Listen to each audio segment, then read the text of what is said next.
मानवीय गरिमा अंतः की उत्कृष्टता पर निर्भर। मनुष्य और पशुओं में यह अंतर है कि मनुष्य अपनी इच्छाओं और आकांक्षाओं को उठता उमगता अनुभव करता है, लेकिन पशु नहीं। यूं मनुष्य और पशु में बुद्धि का अंतर भी है, पर वह गौण है। कई प्राणी मनुष्य से भी अधिक बुद्धिमान होते हैं और अपना हित और अहित मनुष्य से भी ज्यादा अच्छी तरह समझते हैं। मनुष्य की बुद्धिमत्ता सर्वोपरि लगती है, तो इसलिए कि उसके अंतस में इच्छा आकांक्षाओं के ज्वार निरंतर उठते हैं और उनकी प्रेरणाओं से ही वह नई उपलब्धियां प्राप्त करता है, नए शोध करता है। जबकि पशुओं में इच्छाएं सीमित होती हैं, वे अपनी नैसर्गिक आवश्यकताओं की पूर्ति के लिए ही बुद्धि का प्रयोग करते हैं। कहने का आशय यह है कि आकांक्षाएं ही मनुष्य की बौद्धिक क्षमता को गति देती हैं, उन्हें सक्रिय करती हैं।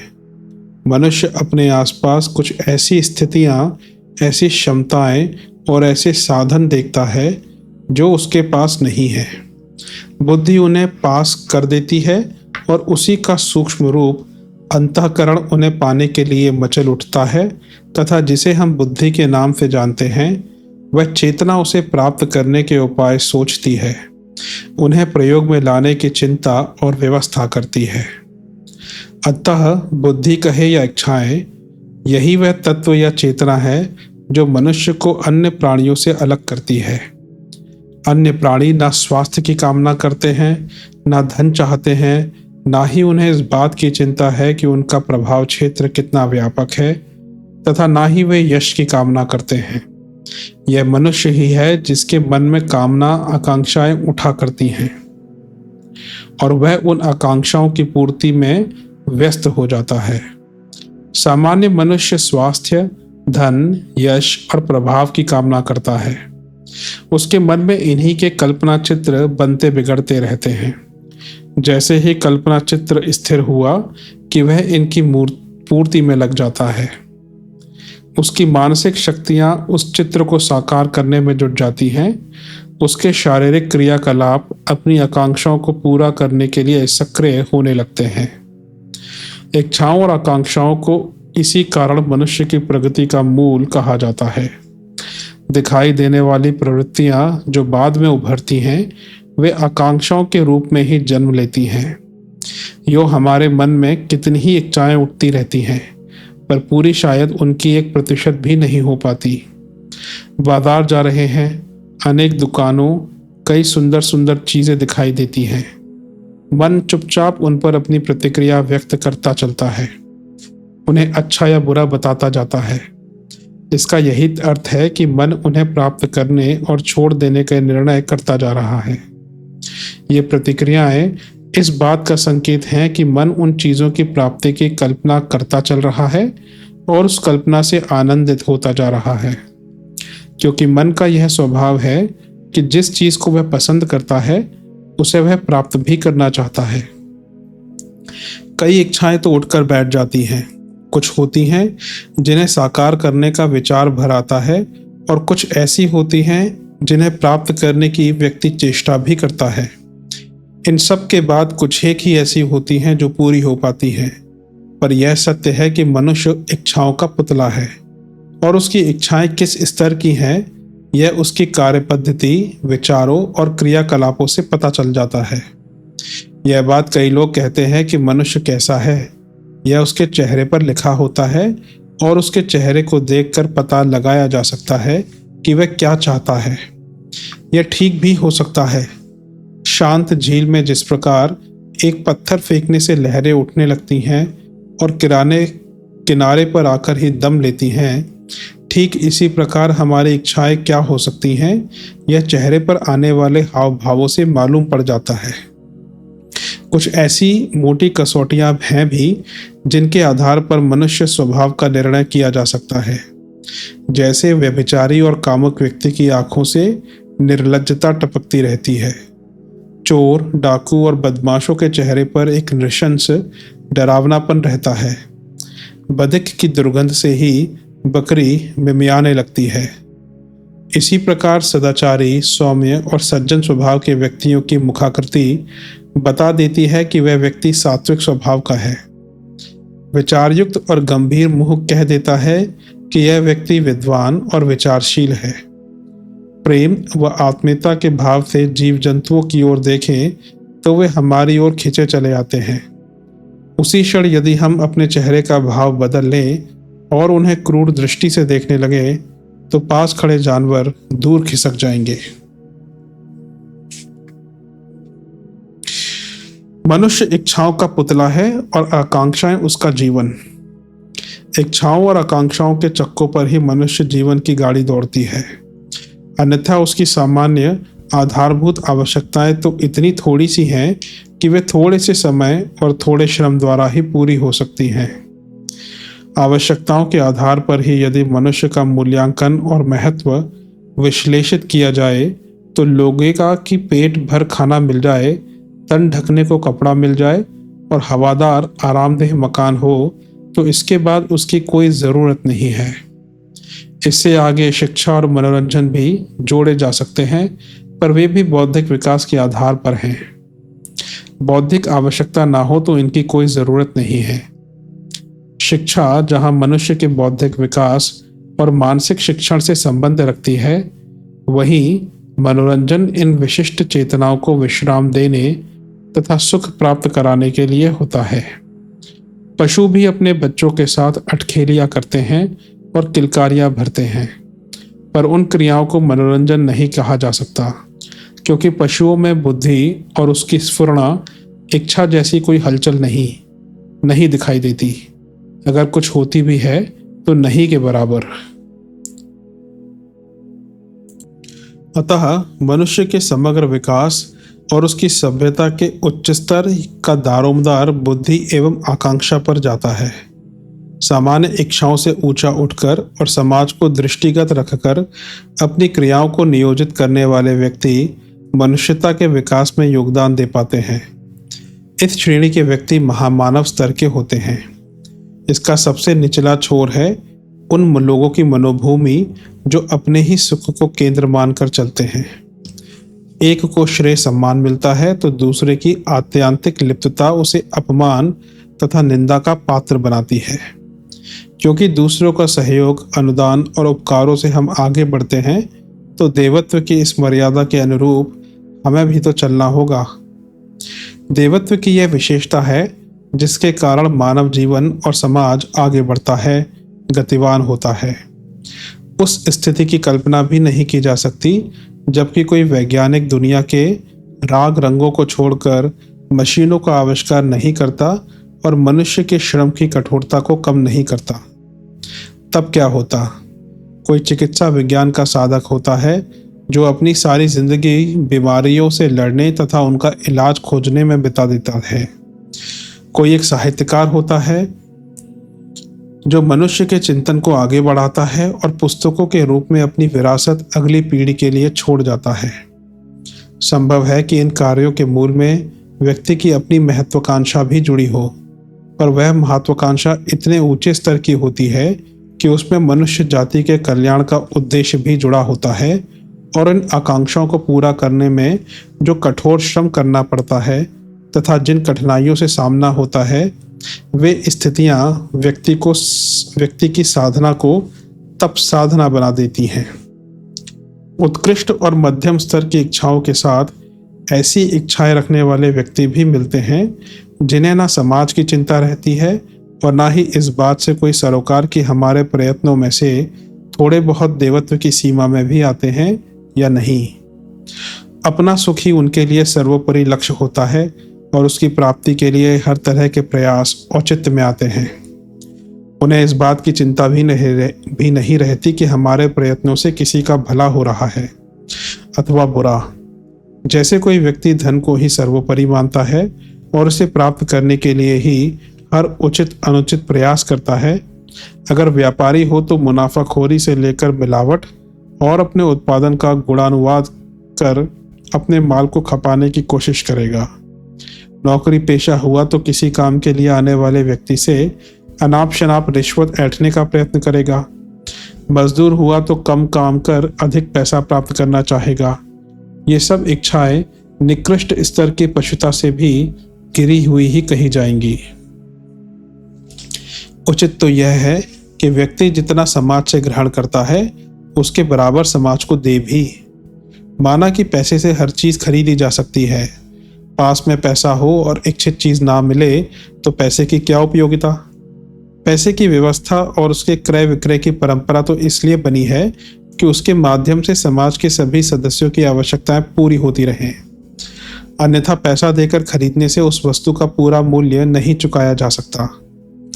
हम अपने समस्त जीवन में जिन वस्तुओं का उपयोग करते हैं, ज्ञान, शिक्षा, स्वास्थ्य, चिकित्सा आदि व्यवस्थाओं का लाभ उठाते हैं और इन व्यवस्थाओं के निर्माण में जिन एकांत साधकों का हाथ है, उनके नैतिक रूप से ऋणी हो जाते हैं।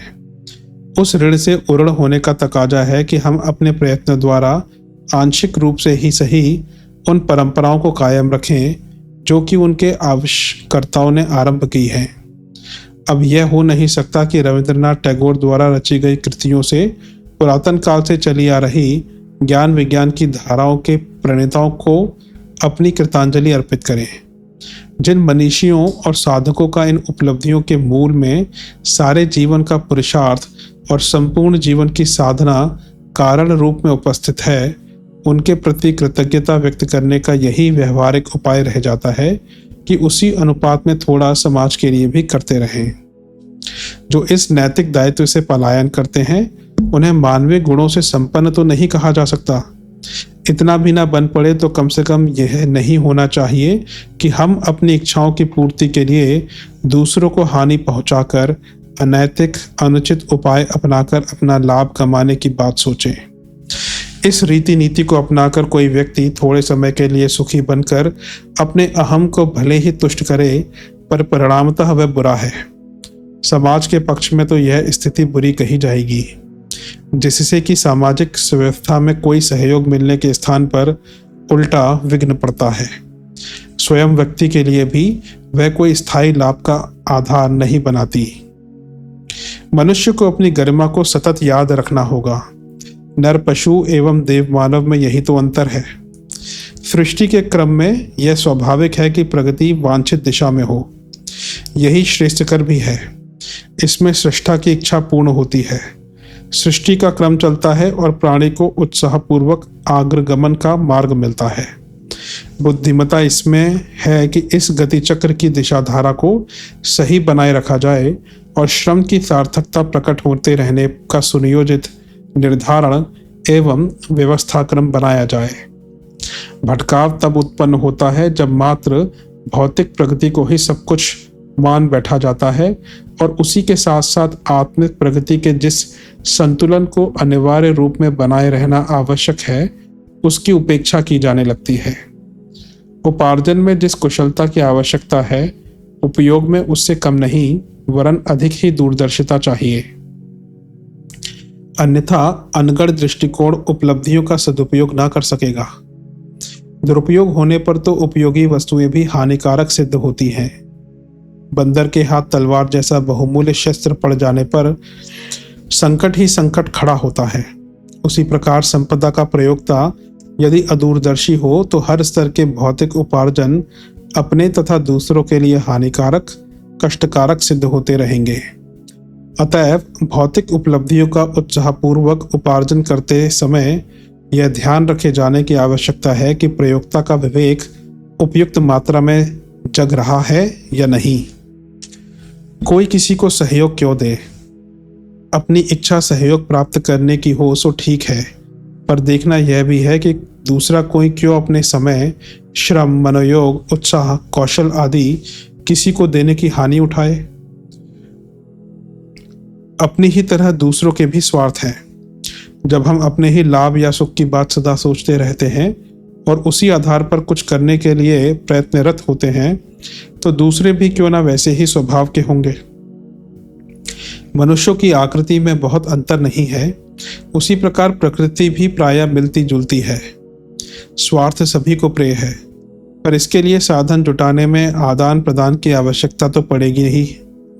वह ना मिल सके तो फिर अकेले प्रयत्नों से ना जीवनोपयोगी साधन जुटेंगे, ना सहयोग मिलेंगे और ना उल्लास उभरेंगे।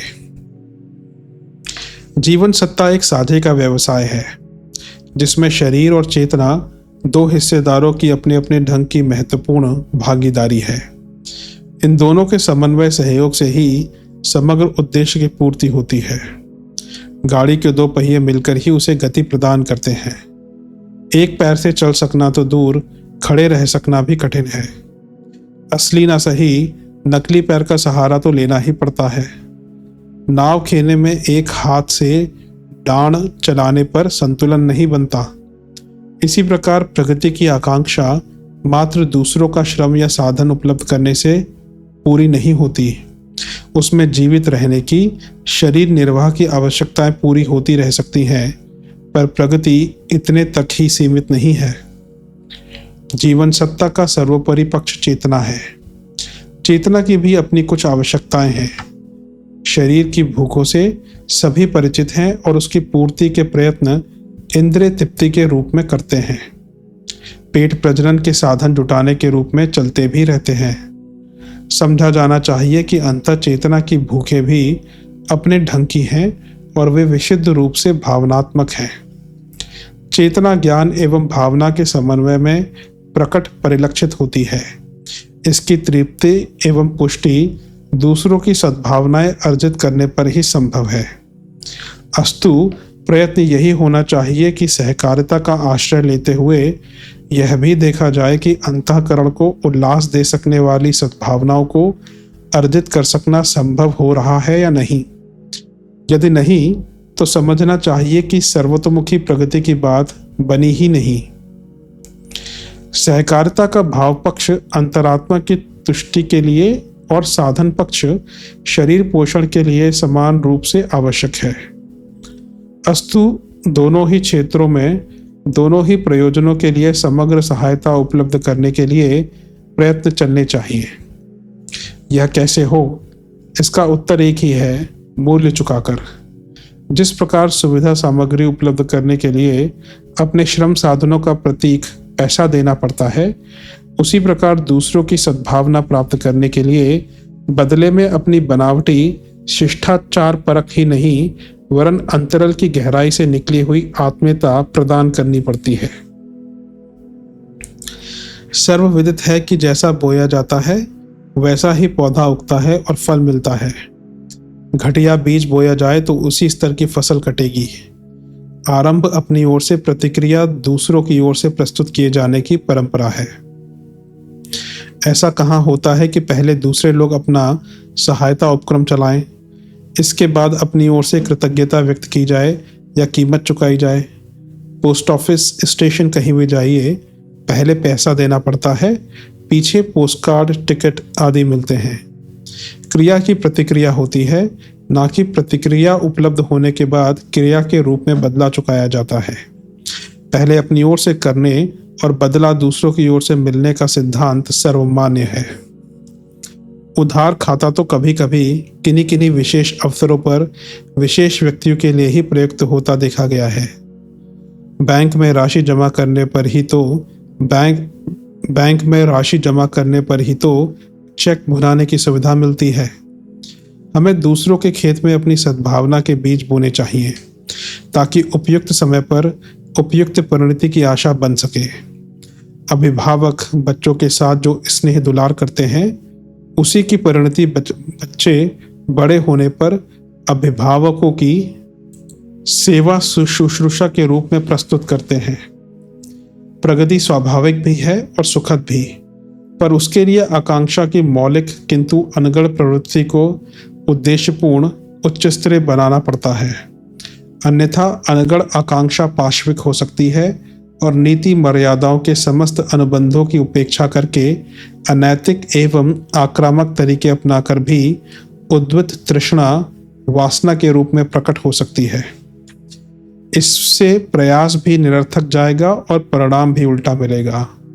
ठीक इसी प्रकार दूसरों की सेवा, सहायता, अनुकूलता, सद्भावना उपलब्ध करने के लिए शालीनता, सज्जनता, आत्मीयता, उदारता, सेवा भावना का अभ्यास आचरण करना होगा। अन्यथा बिना मूल्य पाए मुफ्त में सद्भावना शक्ति सहायता करने के लिए किसी के मन में क्यों उत्साह उठेगा। दोनों ही क्षेत्रों में दूरदर्शिता भरे निर्धारण एवं प्रयास अपनी ही ओर से आरंभ करने होंगे। अंतः क्षेत्रों में उद्भूत आकांक्षाओं का नियमन करते हुए उन्हें सदाशयतापूर्ण बनाना होगा। इसी प्रकार सद्भावना प्राप्त करने के लिए अपने चिंतन एवं चरित्र में ऐसी उत्कृष्टता का समावेश करना होगा जो दूसरों को प्रशंसक समर्थक ही नहीं सच्चे अर्थों में मित्र सहयोगी भी बनाने में सफल हो सके। इन दो निर्धारणों के क्रियान्वित होने की व्यवस्था बनते ही प्रगति की आकांक्षा को पूरा कर सकने वाले अनेक आधार खड़े होते तथा सफल बनते दृष्टिगोचर होने लगते हैं।